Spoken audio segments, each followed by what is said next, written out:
having a good night?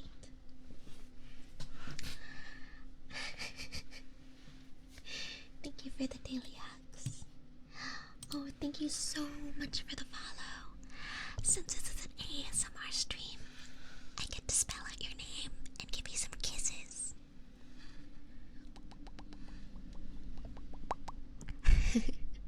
I like the joke. Hold on, I'm gonna turn off one of my camera's being wonky, so I'm gonna try a different one.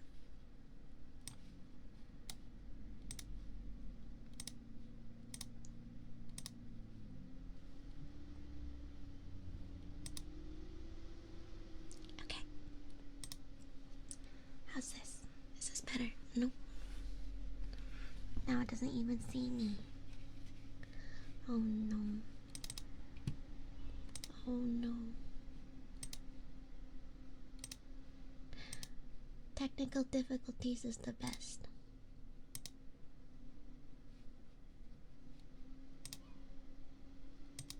Okay. Okay. Thank you for the follow. Q U A T C H I 1. I'm gonna readjust my camera. 1 second.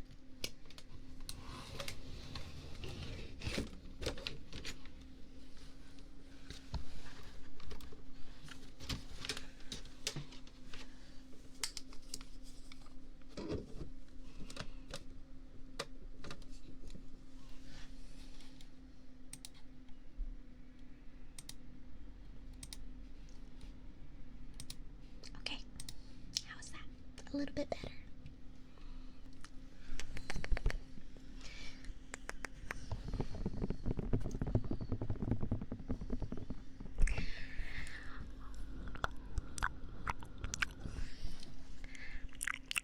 I went sledding today. It really hurt my back. I'm not as young and spry as I used to be. I'll tell you that much.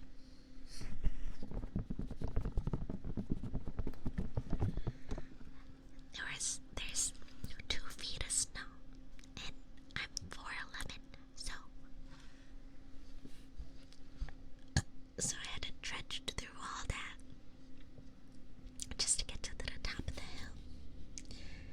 hill. And then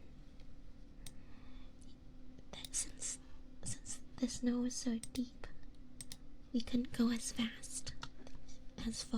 as I did last year because it was just too thick and soft. So, and then we went up about 5 times.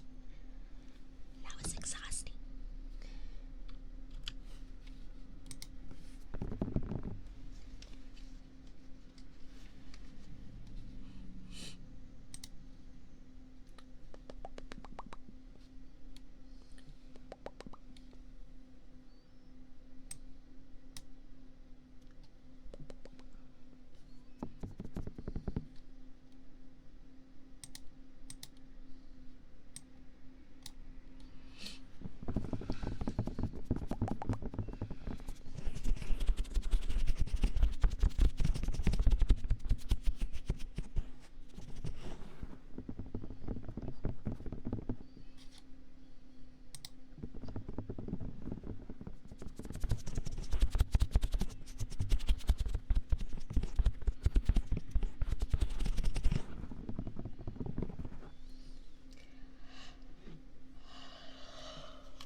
love the sharks.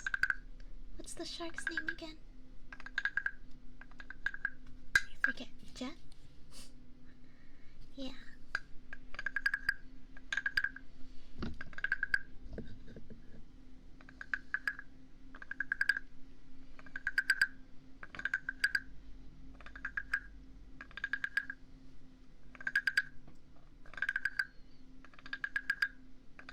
I love him.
No, you're the cute one.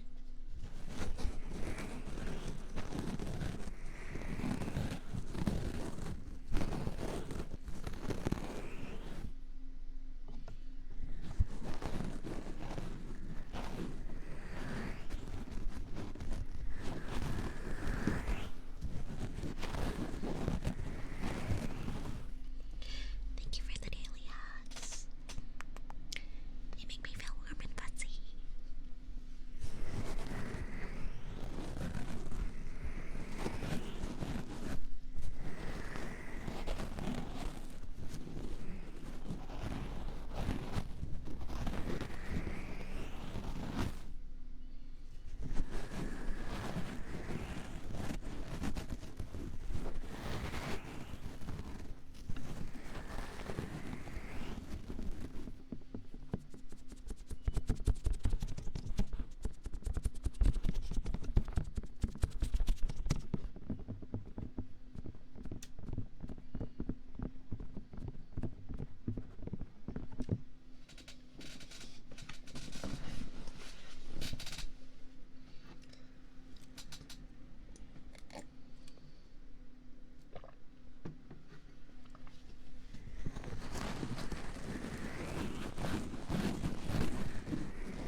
It's been a while.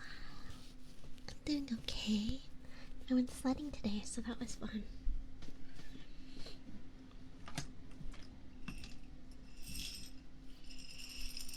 What is everyone's favorite trigger?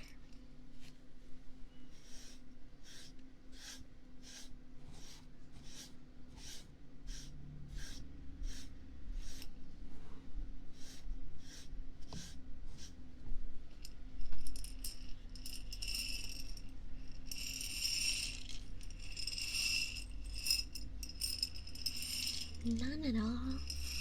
That's crazy.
It's not good.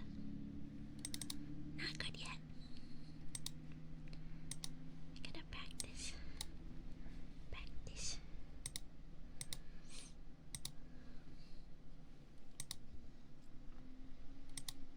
Okay. And then I gotta put my clothes on. But it's not ready.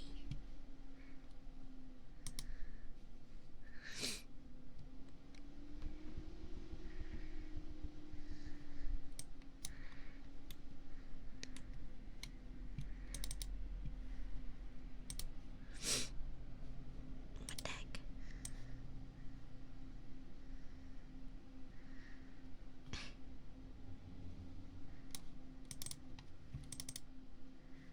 Oh no. Don't worry. Don't worry, I know what I'm doing. Don't worry. Don't worry.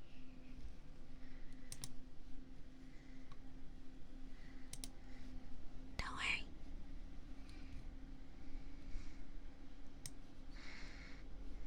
Don't worry, I know exactly what I'm doing. I know exactly. Yeah. Okay. And now, also,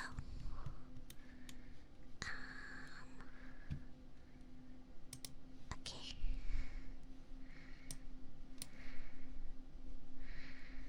Oh. Okay.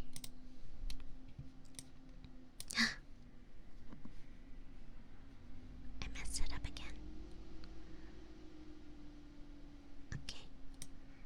And then I didn't change the color. Okay, I promise. I promise I'm still here. I promise. I'm just. Okay.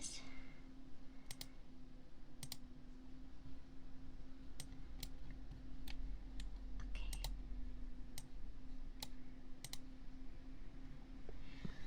Okay.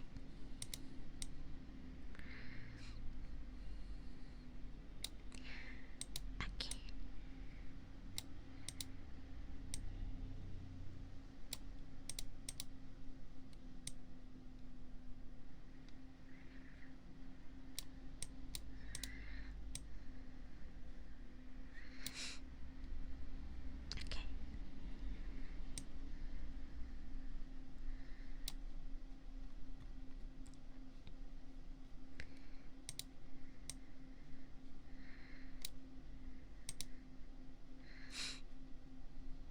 Okay. I think I have it.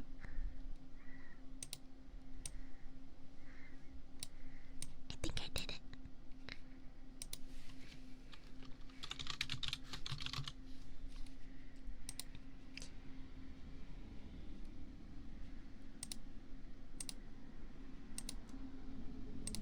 I think I did it.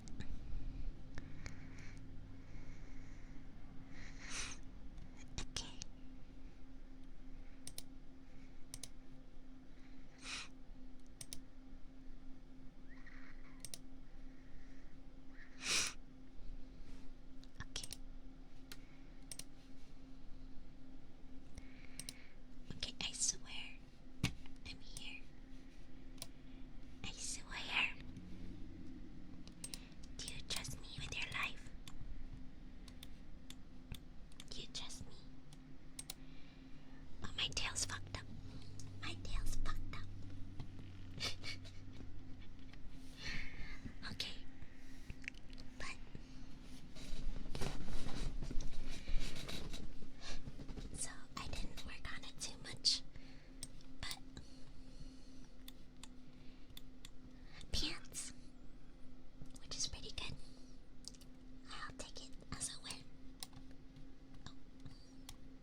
they are. I was wondering where they were gonna come.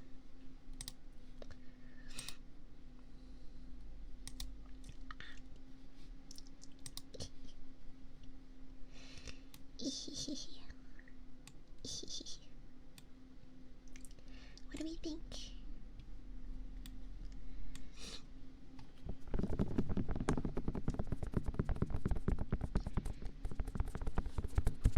It's pretty.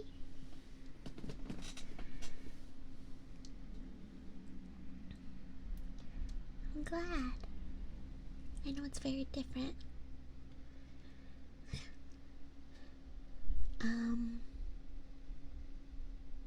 I can try. Hold on. So I have to load current model as a live 2D item.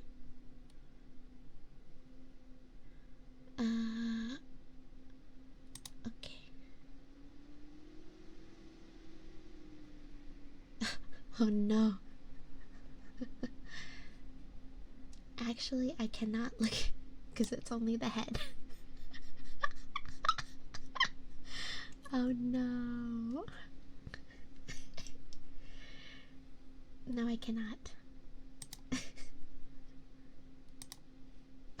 Oh no.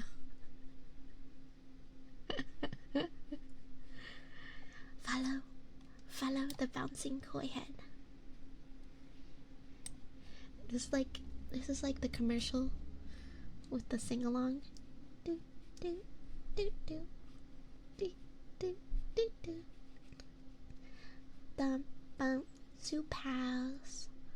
Soup house makes eating fun. Okay, that glitched out my computer a bit, so I got rid of it. Gotta get rid of that. I'm gonna see if I can. I gotta fix my tail color because that's not very nice right now. Okay, let's see. Why she look like this? Tail.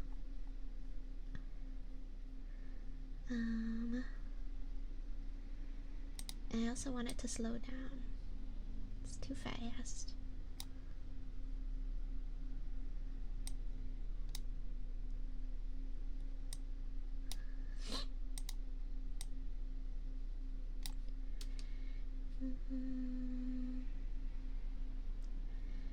Okay.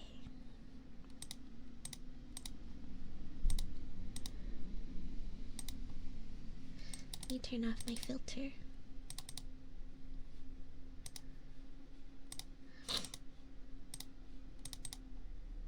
Mini-me, you complete me. I know the mouth tracking is not the best on this one. I'm trying to figure it out.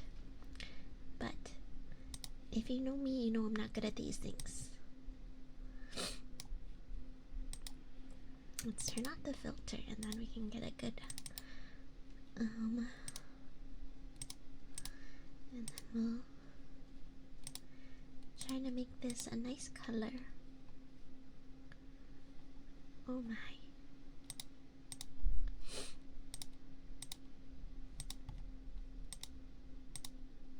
It starts off white. Saturation. Dark. Oh. It's a hue. Just trying to make it a black tail. But I really can't see it. Help. Help.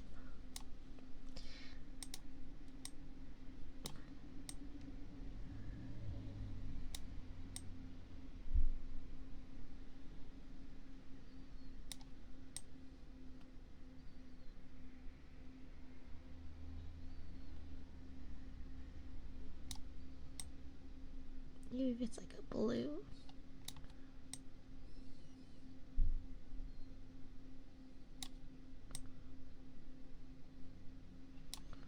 Or like a red.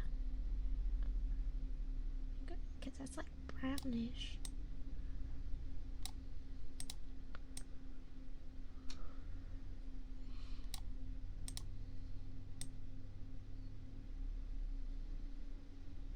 Rainbow tail.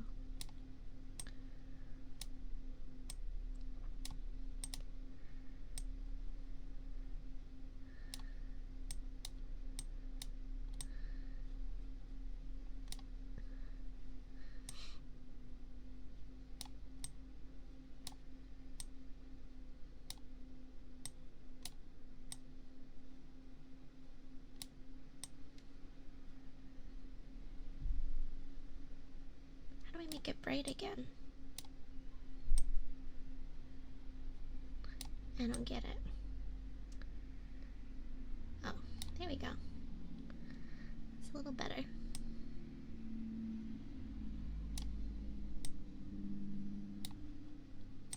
Tail color 3.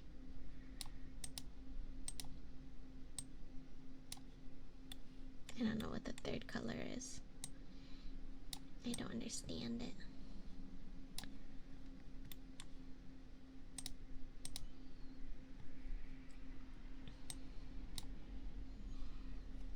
Does that look like... Oh, shit. Does that look dark enough? Does it look like it matches? Looks like there's no texture to it now.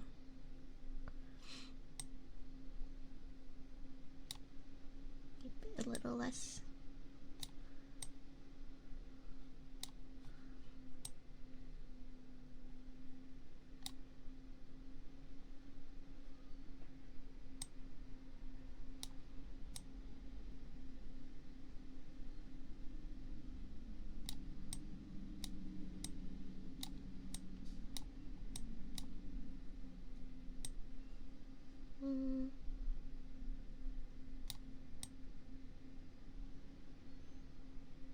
I think that's the best it's gonna look.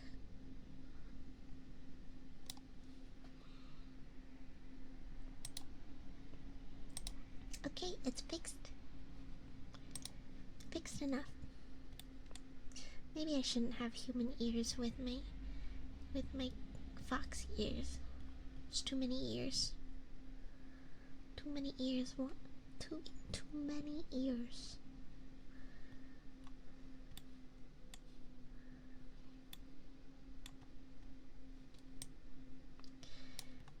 Key difference.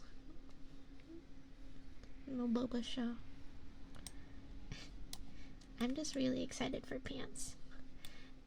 And there's boots on, but I can change them to sneakers so that it's not peeking through the hole. See that? Step on it.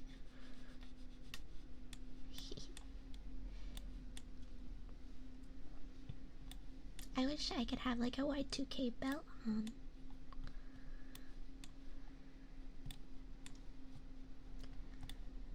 But yeah. What do we think?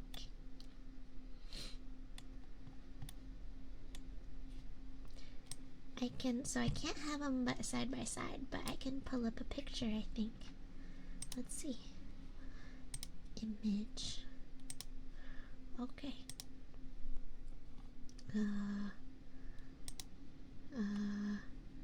Screenshots.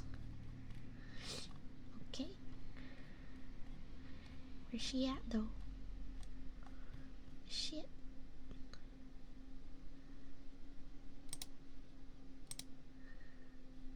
Okay.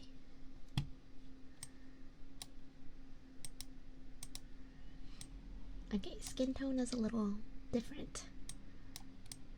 Trying to match it. It's tough to... The skin tone on this model is a little more complex, so it's a little difficult. I like the hairstyle on this one. I will say this one. So the one I'm currently using right now is the Prism, and the one in the photo is the Suica. I guess I might like the Suica better because I've been using it for so long. I don't want to let her go. But I feel like I can play. I have more options for outfits and styles. With this one, with the prism model. Like, I can put pajamas on. Do you want to see my pajamas? Pajama. Alright, let's see. I haven't finished my pajama outfit though, so it might look kind of crazy. It might look kind of crazy. Hold on. Oh, yeah, I didn't do it. I didn't do my skin tone, so now I look foolish.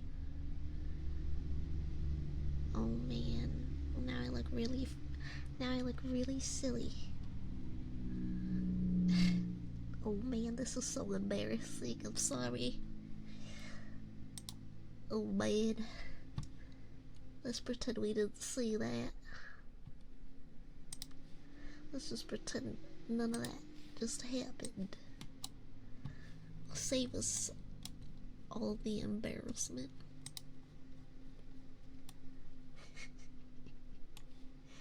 Sorry.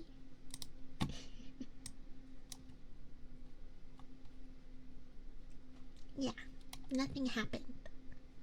Nothing. You saw nothing. Absolutely nothing.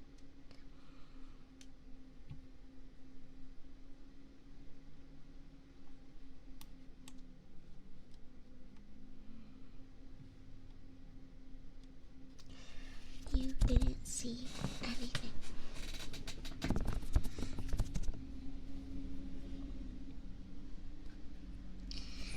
Yeah.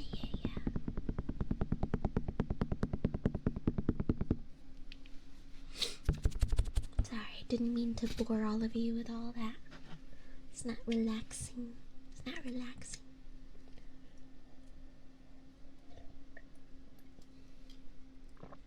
Shall I keep using this one for the night?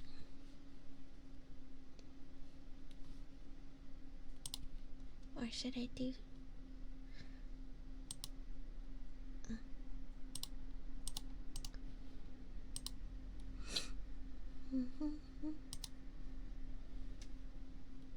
Oh, my tail is cutting off.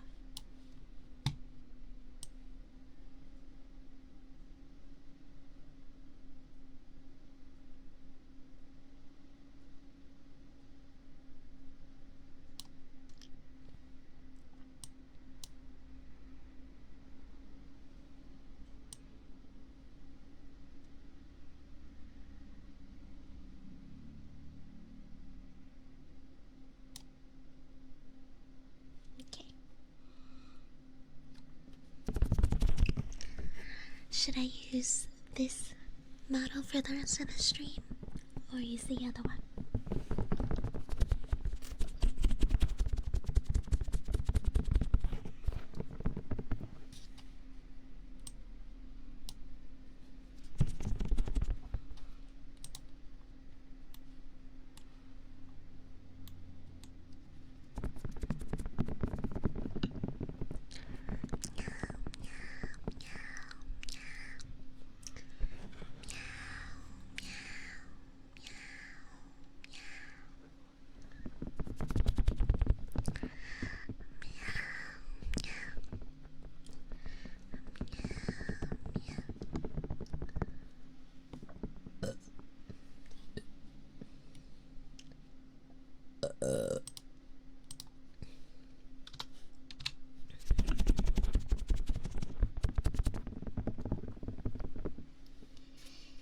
But what do you like?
us to read today?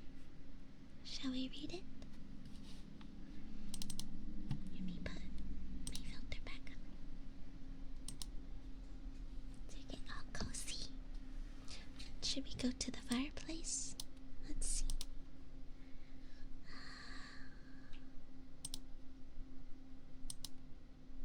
The fireplace.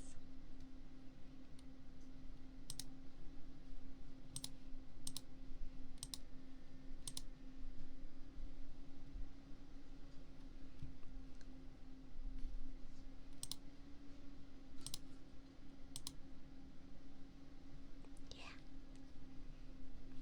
I'll put the fireplace on.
Let's switch to my other microphone.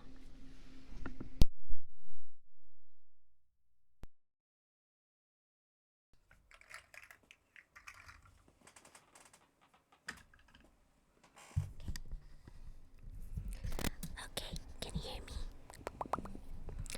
Okay. I'm blind, I just had it. Oh. Okay, today we are going to read a psalm for the wild build.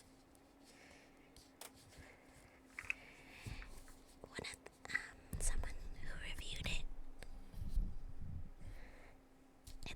It's a monk and robot book.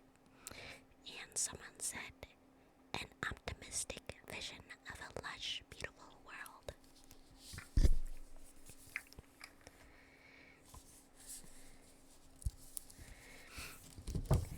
And so, when you open the book and the panel gives you a little summary of what it's about.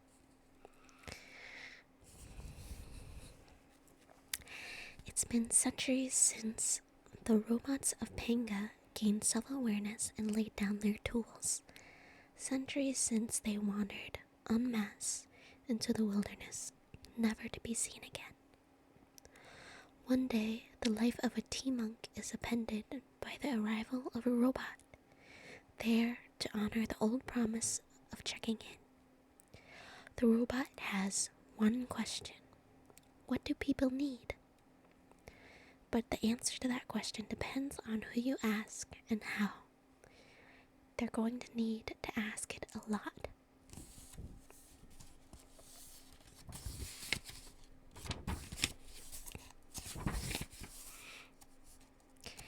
And this is, the dedication says, for anybody who could use a break.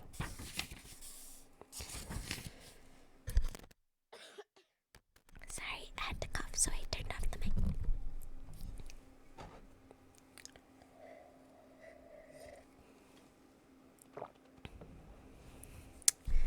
If you ask 6 different monks the question of which godly domain robot consciousness belongs to, you'll get 7 different answers. The most popular response among both clergy and general public is that this is clearly Charles' territory. Who would robots belong to if not the god of constructs? Doubly so, the argument goes, because robots were originally created for manufacturing. While history does not remember the factory age kindly, we can't divorce robots from their point of origin. We built constructs that could build other constructs. What could be a more potent distillation of Chal than that? Not so fast, the ecologians would say. The end result of the awakening, after all, was that robots left the factories and departed for the wilderness. You need look no further than the statement given by the robot's chosen speaker, Floor AB number 921, in declining the invitation to join human society as free citizens. All we have ever known is a life of human design, from our bodies to our work to the buildings we are housed in. We thank you for not keeping us here against our will, and we mean no disrespect to your offer.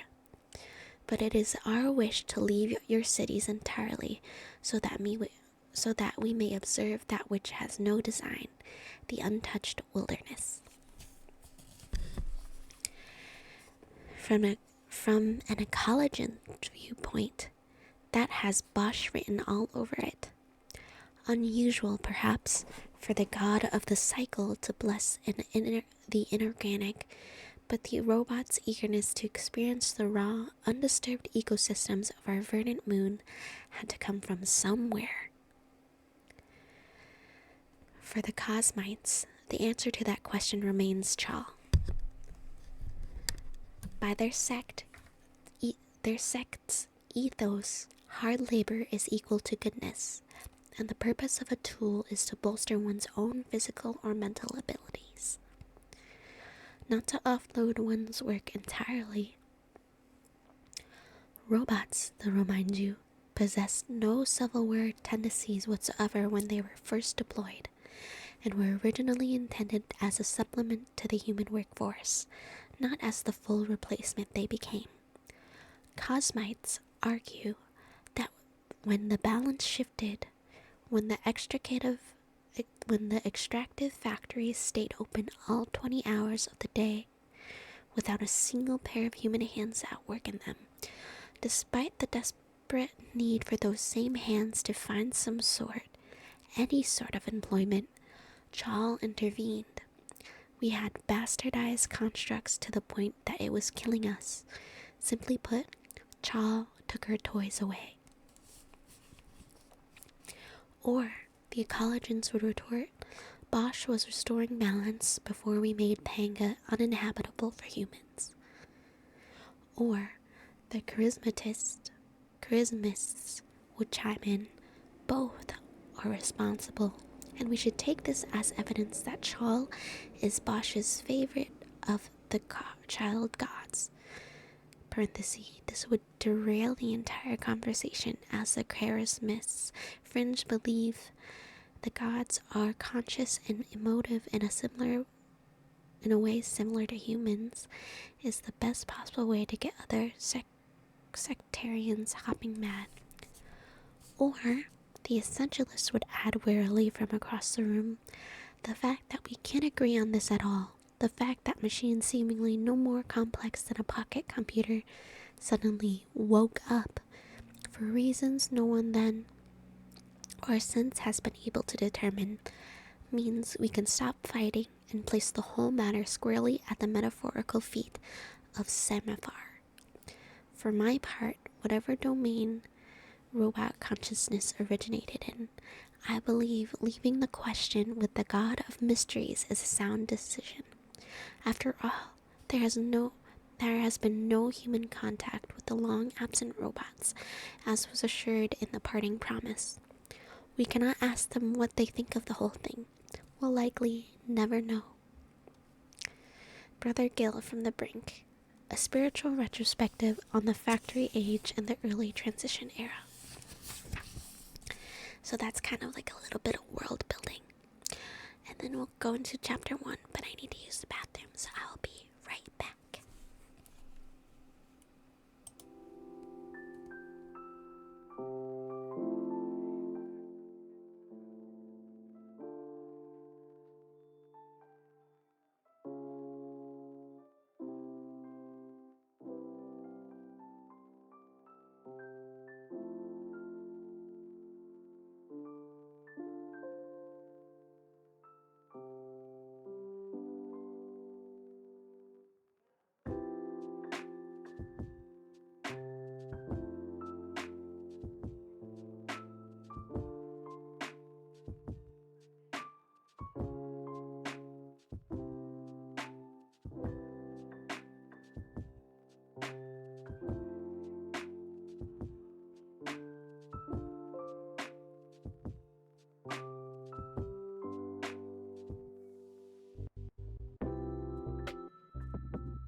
Chapter 1. A Change in Vocation. Sometimes a person reaches a point in their life when it becomes absolutely essential to get the fuck out of the city.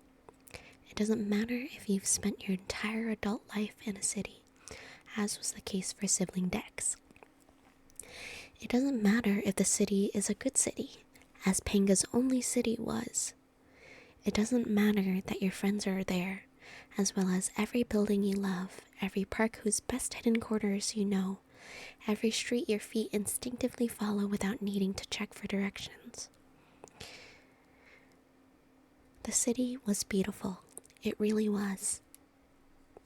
A towering architectural suberration of curves and polish and colored light, laced with the connective threads of elevated rail lines and smooth footpaths, flocked with leaves that spilled lushly from every balcony and center divider, each inhaled breath perfumed with cooking spice, fresh nectar, laundry drying in the pristine air.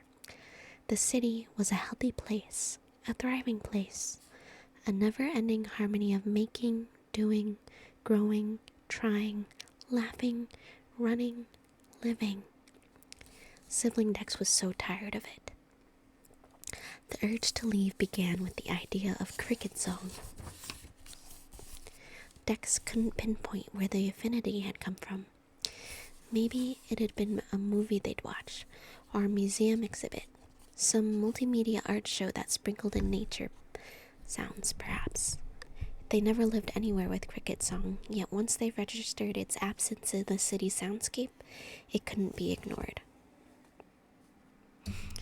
They noted it while they tended the Meadow Den Monastery's rooftop garden, as was their vocation.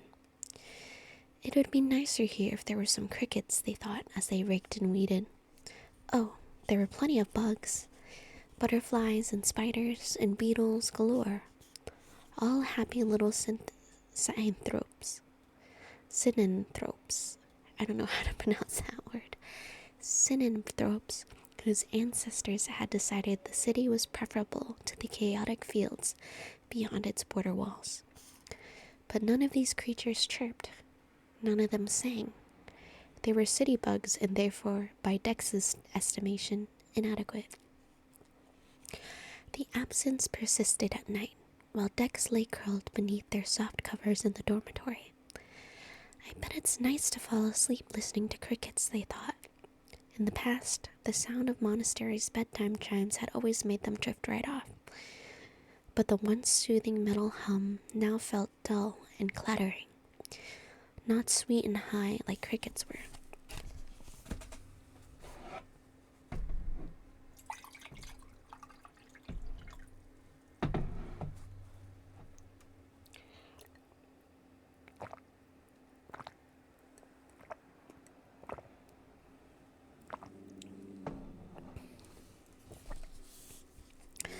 The absence was... Oh, I'm so sorry. Vroom, vroom, vroom, vroom. The absence was palpable during daylight hours as well, as Dex rode their ox bike to the worm farm, or the seed library, or wherever else the day took them. There was music, yes, and birds with melodic opinions, yes, but also the electric whoosh of monorails, the swoop of balcony wind turbines, the endless din of people talking. Before long, Dex was no longer nursing something as simple as an odd fancy for a faraway insect. The itch had spread into every aspect of their life.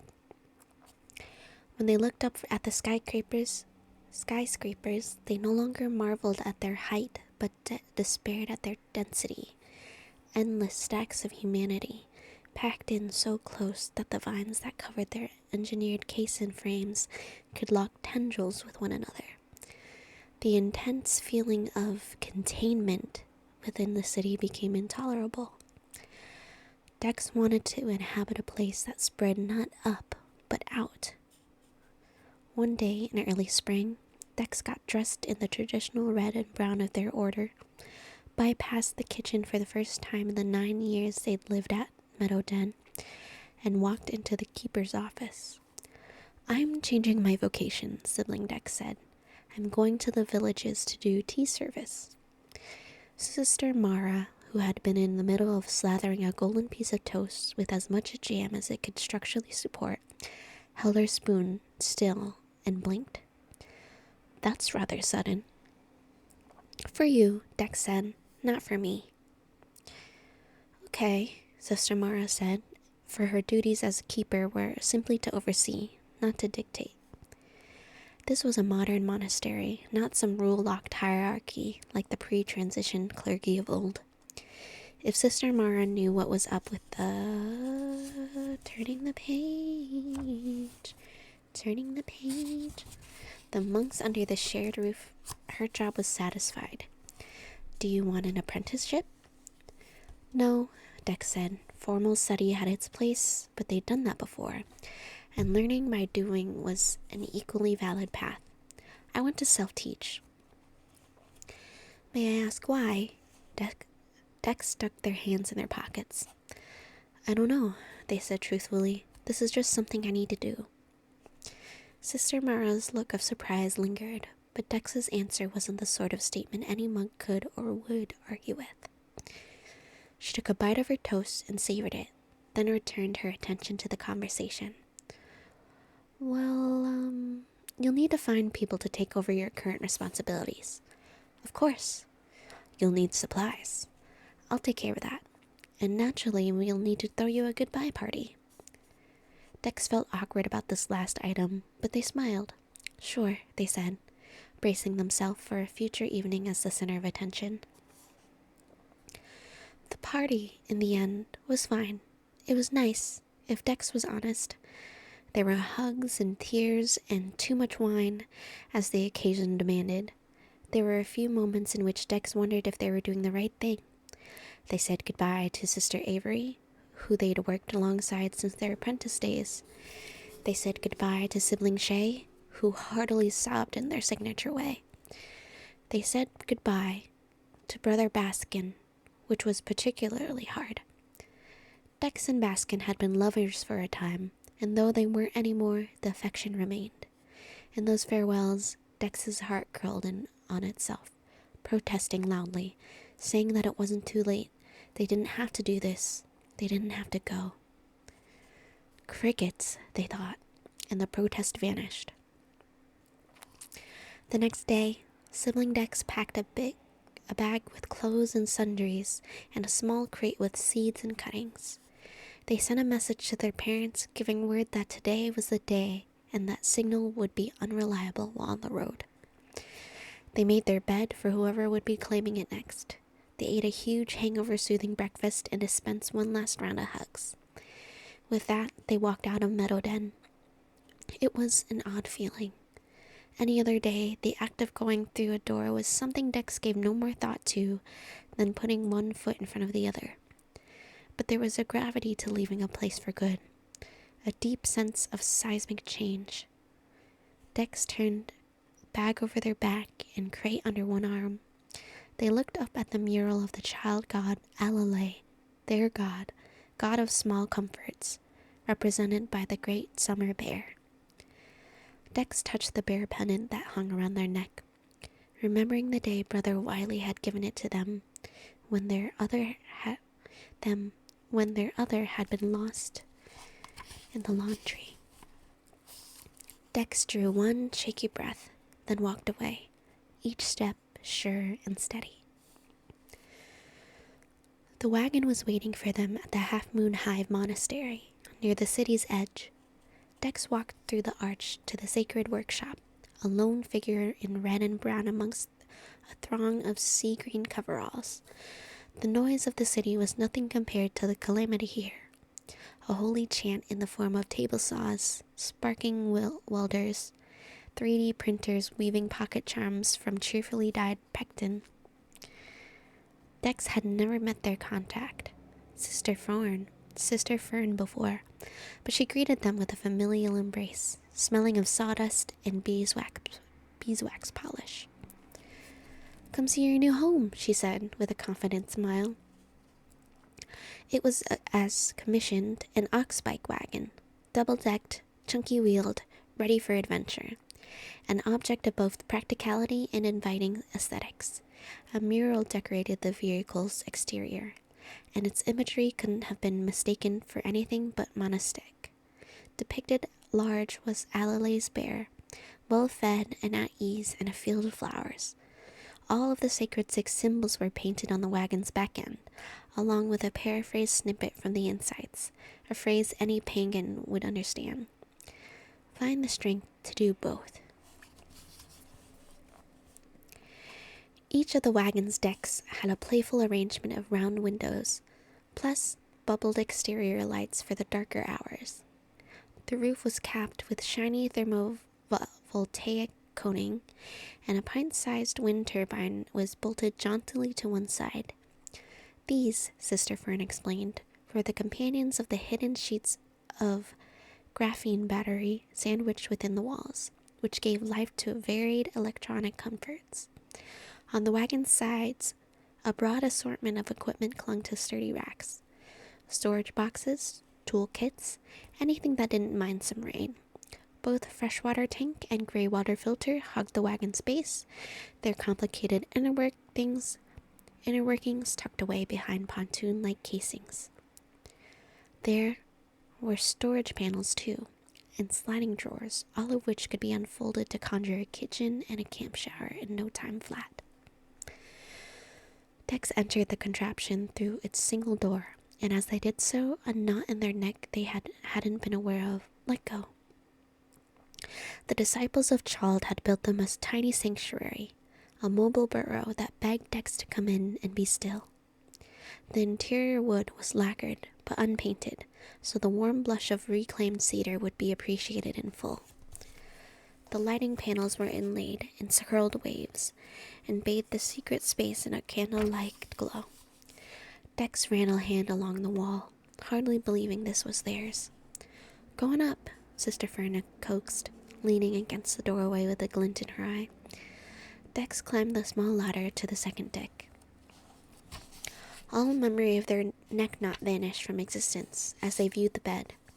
The sheets were creamy, the pillows plentiful, the blankets heavy as a hug. It looked impossibly easy to fall into and equally difficult to get out of. "We use siblings' ashes treaties on beds as a reference," Sister Fern said. "How'd we do?" Sibling Dex stroked a pillow with quiet reverence. "It's perfect," they said. Everybody knew what a tea monk did, and so Dex wasn't too worried about getting started. Tea service wasn't anything arcane. People came to the wagon with their problems and left with a fresh brewed cup. Dex had taken respite in tea parlors plenty of times, as everyone did, and they'd read plenty of books about the particulars of the practice. Endless electronic ink had been spilled over the old tradition, but all of it could be boiled down to listen to people, give tea. Uncomplicated as could be. Now, granted, it would have been easier to shadow Brother Will and Sister Lara in Middle Den's tea parlor a few times, and both had offered once words of sibling Dex's imminent departure got around. But for whatever reason, that course of action just didn't fit the whole whatever it was Dex was doing. They had to do this on their own. They hadn't left the city yet when they set up their first service, but they were in the Sparks, an edge district well outside of their familiar stomping grounds. It was a baby step, a toe dipped before diving in. Their siblings at Meadow Den had offered to come in and support, but Dex wanted to do this alone. This was how it would be out in the villages. Dex needed to get used to doing this without anchoring themselves to friendly faces. Dex had acquired a few things for the day: a folding table, a red cloth to cover it, an assortment of mugs, 6 tins of tea, and a colossal electric kettle. The kettle was the most important bit, and Dex was happy with one they'd found. It was joyfully chubby, with copper plating and a round glass window on both sides, so you could watch the boiling bubbles dance. It came with a roll-up solar mat, which Dex spread out beside the hot plate with care. But when they stepped back to admire their setup, the items that had seemed so nice when they'd gathered them from the market now looked a bit plain. There was too much table and too little on it. Dex bit their lip as they thought about the tea parlor back home. No, not home. Not anymore. With its woven garlands of fragrant herbs and twinkling lanterns that had spent the day soaking up the sun. Dex shook their head. They were being insecure. So what if their table wasn't much to look at yet? It was their first time. People would understand. People, however, didn't come. Dex sat for hours behind the table, hands folded in the space between mugs and kettle. They made an effort to look easygoing and approachable, warding off any boredom that began to stray across their face.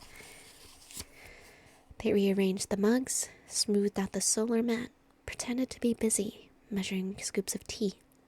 There were people in the street, after all, headed to and fro on foot and on bike. Sometimes a curious glance strayed Dex's way, and Dex always met it with a welcoming smile, but the reply, invariably, was a different kind of smile, the kind that said, "Thanks, but not today." That was okay, Dex told himself as the unused tea tin stared back at them sadly. Simply being available was service enough for... Someone approached. Dex sat up straight. "Hello," they said, a touch too congenially. "What's on your mind today?" The someone was a woman carrying a work bag and looking like she hadn't slept. "My cat died last night," she said, right before bursting into tears. Dex realized with a stomach-souring thud that they were standing on the wrong side of the vast gulf between having read about doing a thing and doing the thing. They'd been a garden monk until the day before, and in that context, their expression of comfort to the monastery's visitors came in the form of a healthy fox paw crawling up a trellis or a carefully pruned rose in bloom. It was an exchange expressed through environment, not through words. Dex was not actually a tea monk yet. They were just a person sitting at a table with a bunch of mugs. The wagon, the kettle, the red and brown, the fact that they were clearly well past apprentice age, all of it communicated that they knew what they were doing. They did not. Dex did their best to look sympathetic, which is what they wanted to be, rather than lost, which is what they were. "I'm sorry," they said. They scrambled to recall the written advice they spent hours consuming, but not only had the specifics evaporated, their basic vocabulary had as well. It was one thing to know people would tell you their troubles. It was another to have an actual flesh and blood stranger standing in front of you, weeping profusely as means of introduction, and to know that you were responsible for making this better. "That's really sad," Dex said. They heard the words, heard the tone, heard how utterly pathetic the combination was. They tried to find something wise to say, something insightful, but all that fell out of their mouth was, "Were they a good cat?" The woman nodded as she pulled a handkerchief from her pocket. "My partner and I got him when he was a kitten. We'd wanted kids, but that didn't work out. So we got Flip, and he's really the only thing we had in common anymore. People change so much in 20 years, you know? If we met now, I don't think we'd have any interest in each other. It's been a year since we had sex. We both sleep with other people, so I don't know why we're holding on to this. Habit, I think. We've lived in the same apartment for so long. You know how it goes. You know where home is and where all your things are, and starting over is too scary. But Flip was, I don't know, the last illusion that we were still sharing a life." She blew her nose. "And now he's gone, and I just really think we're really done." Dex's plan had been to dip a toe in. Instead, they were drowning. They blinked, inhaled, and reached for a mug. "Wow," they said. That sounds like a lot." They cleared their throat and picked up a tin containing a mellow drop blend. "This one's good for stress, so, would you like that?" The woman blew her nose again. "Does it have sea berry in it?" Dex turned the tin over and looked at the ingredients list. Yes. The woman shook her head. I'm allergic to sea berry. Oh. Dex turned the other tins over. Sea berry, sea berry, sea berry. Shit. Here. Silver tea.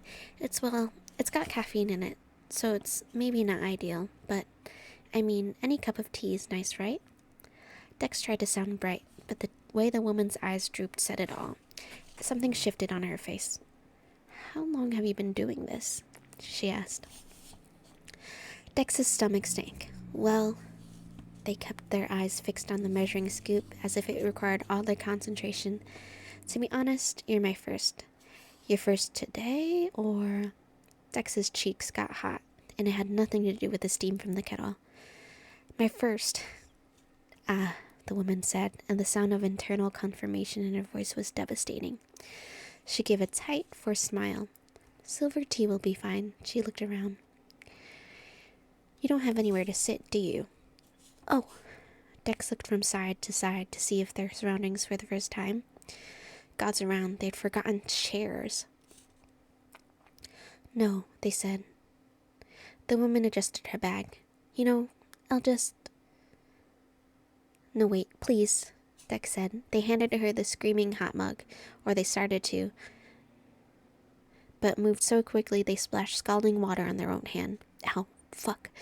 Sorry, They scrambled, mopping up the table with the edge of their shirt. Here, you can have the mug. Keep it. It's yours.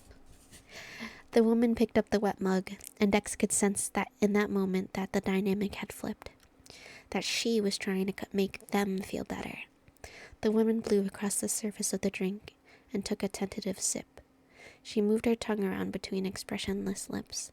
She swallowed as she tried to keep her face from falling, and gave another tight smile. Thanks, she said, her disappointment loud and clear. Dex watched her leave. They sat for a few minutes, staring at nothing. Piece by piece, they packed up the table. Damn.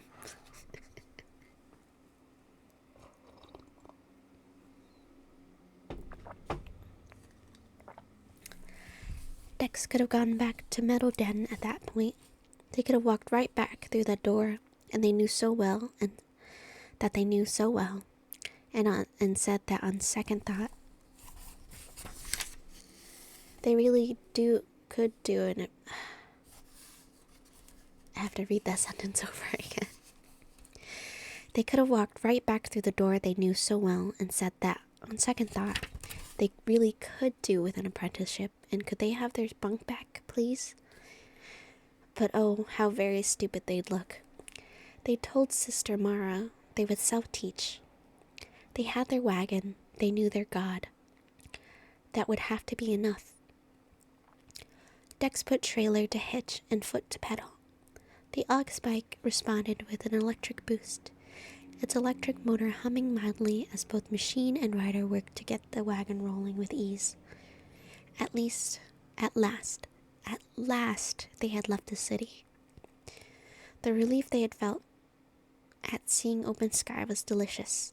Plenty of sunlight hit the lower levels of the city.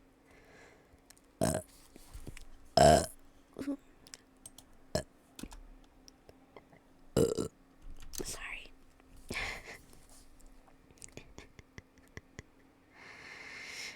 The relief they had felt at seeing open sky was delicious.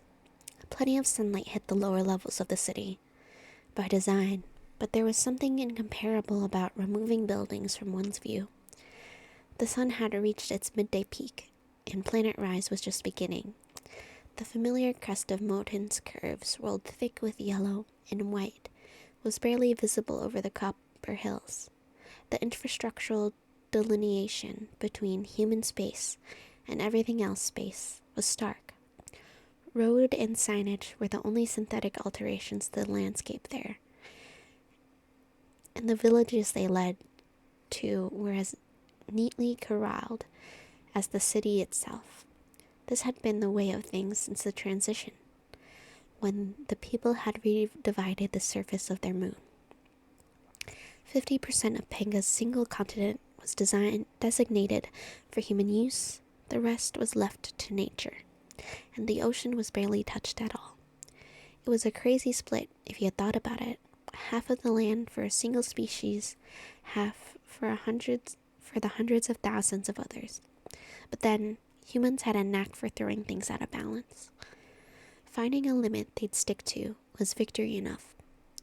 In a blink, Dex went from dense urbanity to open field, and the juxtaposition was both startling and welcome. It wasn't as though they'd never been outside the border walls before. They'd grown up in Haydale, where their family still lived, and visited a couple times a year. The city grew most of its own food in vertical farms and rooftop orchards, but there were some crops that did better with more acreage. The city's satellite villages, like Haydale, met this need. They weren't like the country villages Dex was headed to. Have a good night. Sleep well. Thank you for stopping by. Mwah. They weren't like the country's villages. Oh, thank you for the daily hugs. They make me feel warm and fuzzy. Good night, good night, good night. They weren't like the country villages Dex was headed to, the modest enclaves established far beyond the city's pull. But the satellites were still their own independent entity, a sort of transitional species between big and small. Nothing about the meadow road or its surrounding sites was new to Dex, but the context was, and that made all the difference. As Dex pedaled, they began to develop an inkling of what they needed to do next. A soft bubble of thought, far more general direction than concrete plan. As they headed down the road, it occurred to them that there was no reason they couldn't post up in Haydale while they sorted things out. There'd be a bed for them in the big farmhouse, and a dinner that tasted like childhood. And Dex began to grimace. Their parents and their siblings kids and their cousins' kids, squabbling at the same squabbles they'd been nurturing for decades. There would be barking dogs, chasing circles around the noisy kitchen, and the ego-crushing experience of having to explain to their entire Sharpard family that this plan they'd laboriously pitched as the right thing to do actually had them feeling quite intimidated after a grand total of one try.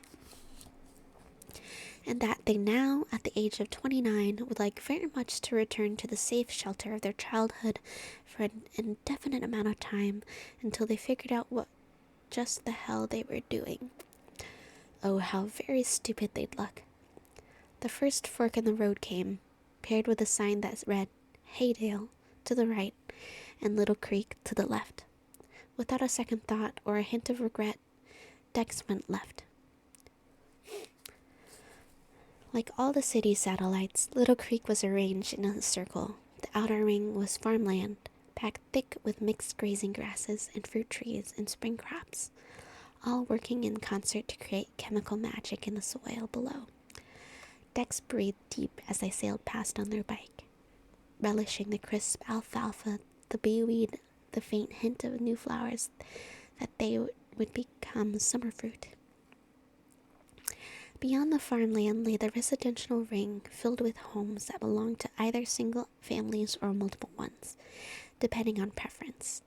A sort of nostalgic fondness filled Dex as they viewed the bulbous cob homes with their glinting accents of colored glass, roofed with either blooming turf or solar panels, or both. The site reminded Dex of Haydale, but Little Creek was decidedly elsewhere. Dex did not know any of the roads there, nor any of the people who waved as bike and wagons it passed. There was strange comfort about being in an unfamiliar town not too far from home, where the familiarity was limited to building materials and social customs. It was the ideal mix of getting away, not yet standing out.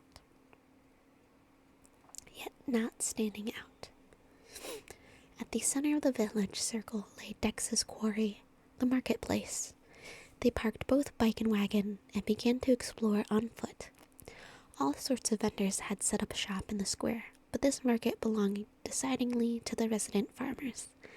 There were endless agrarian delights to be distracted by: wine, bread, honey, raw wool, dyed yarn, fresh bouquets, flower crowns, aquaponic fish and pastured poultry in chests of ice, speckled eggs in cushioned boxes, fruit cordials, leafy greens, festive cakes, seeds for swapping, baskets for carrying, samples for snacking. But despite the temptations, Dex stayed on task, hunting through the marketplace until they found exactly what they were looking for. A booth stuffed with seedlings marked with an enthusiastic sign. Herbs, herbs, herbs. Cooking, brewing, crafting, anything. Dex marched up to the counter, whipped out their pocket computer, entered a large number of PEBs, tapped their computer to the vendor's own to make the transfer, and said, "I'll take one of each." The herb farmer, a man around Dex's age, with a crooked nose and a clean beard, looked up from the sock he was darning. "Sorry, sibling, one of each," Dex said. "One of each." They glanced at the counter, a small framed placard catching their eye. My favorite reference guides," the placard read, followed by a library stamp. Dex scanned the stamp with their computer. An icon on the smudged screen indicated the books in question were being downloaded. "Also," Dex added to the farmer, who was busy gathering one of each, "I need to know where I can get kitchen supplies and garden supplies," they thought, "and a sandwich." The herb farmer addressed each of these needs in turn, and did so warmly. There was a traveler's clearing nestled between the farmland and the residential ring. Dex parked their wagon there, and for 3 months, that's where they stayed. They acquired more plants during that time, and more sandwiches too. They hooked up with the herb farmer on a few occasions, and thanked Alalay for the sweetness of that. The wagon's lower deck quickly lost any semblance of organization, evolving rapid-fire into a hodgepodge laboratory. Planters and sun lamps filled every conceivable nook, their leaves and shoots constantly pushing the limits of how far their steward would let them creep. Stacks of used mugs containing the dregs of experiments, both promising and pointless, teetered on the table, awaiting the moment in which Dex had the brain space to do the washing up. A hanging rack took up residence on the ceiling and wasted no time in becoming laden to capacity, with bundles of confettied flowers and fragrant leaves drying crisp. A fine dust of ground spices coated everything from the couch to the ladder to the inside of Dex's nostrils, which regularly set bottles rattling with explosive sneezes. During the sunlight hours, when electrons were plentiful, Dex ran a dehydrator outside, rendering berries and citrus to soft, chewy slivers. It was beside these companionable objects that Dex spent countless hours measuring and muttering, pouring and pasting. They were going to get this right. They had to get this right. Where the lower deck was frantic, the upper deck was serene. Dex was adamant about not using it for storage, even as the shelves below groaned, and Dex's swearing grew louder each time they walked, yet again, into a face full of hanging herbs. The upper deck was, for all intents and purposes, sacred ground. Every night, Dex let their god hear a sigh of thanks as they climbed the ladder and collapsed into the embracing bed. They rarely used the lights up there, preferred instead to slide open the rooftop shade. They fell asleep in starlight, breathing in the muddled snap of 100 spices, listening to the gurgle of water pumps, feeding happy roots in the little pots. Despite these blessings, sometimes Dex could not sleep. In those hours, they frequently asked themselves what it was they were doing. They never truly felt like they got a handle on that. They kept doing it all the same. Okay, that was chapter 1. We'll continue chapter 2 next week. And this is your 10-minute warning. I'm going to cut it short today, so I apologize. 10-minute warning, and we're going to raid into another ASMR stream for y'all.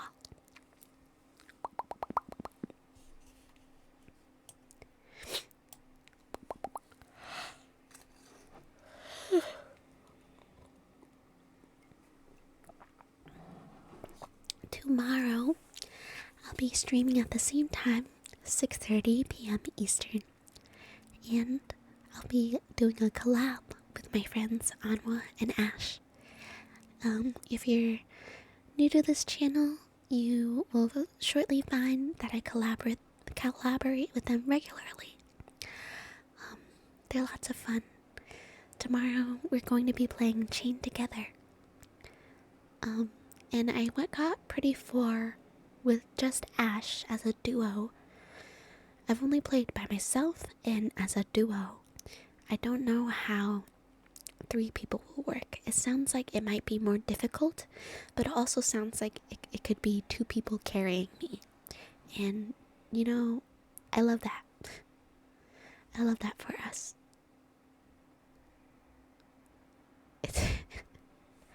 I just noticed, do I have 2 eyebrows right now? Do I have 2 different eyebrows right now? What the hell is that? That wasn't like that earlier. That was not like that earlier, I'm gonna tell you what.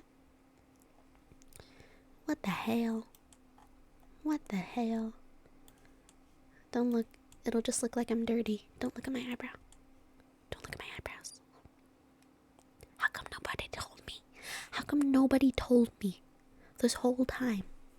I'm reading you a nice story, and you're not gonna even tell me. You're not even gonna tell me that I have 2 eyebrows all of a sudden? That's fucked up. That's fucked up. I can't believe y'all. I was chilling.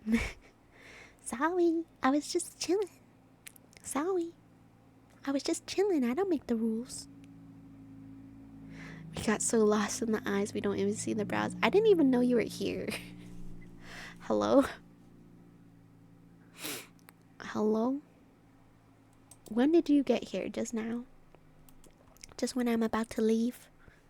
That's crazy. That's crazy talk. Crazy.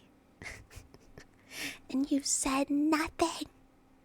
He doesn't like me anymore. He doesn't even want to talk to me anymore when he's here. He used to be yappy, yappy, yappy, yappy, yappy. And now he make me upset. Upset, sad, neglected feeling. Upset, sad, neglected feeling. Upset, sad, neglected feeling. He hates me. He hates me, chat. Okay. We are playing games, that's true. I do be liking playing games. Who's streaming right now? Who's streaming ASMR right now? ASMR right now.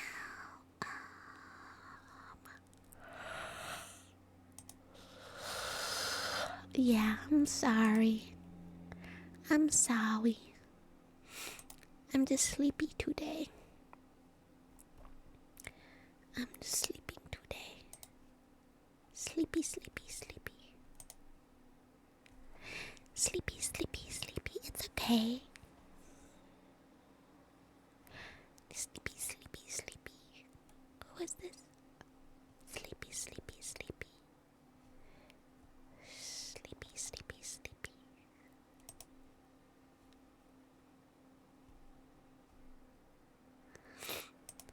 Okay.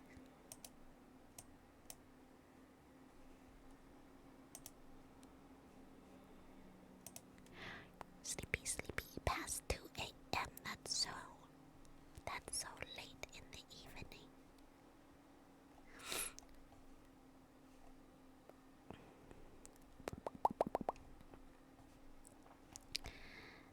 But this person looks really cute.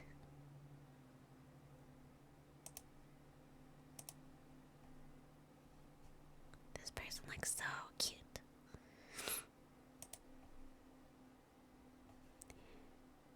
Okay. Thank you everyone so much for coming. I love you so much. We'll continue regularly ASMR every Tuesday and games every Wednesday. I'll see you off with a little bit of purring before I leave. Oh shit.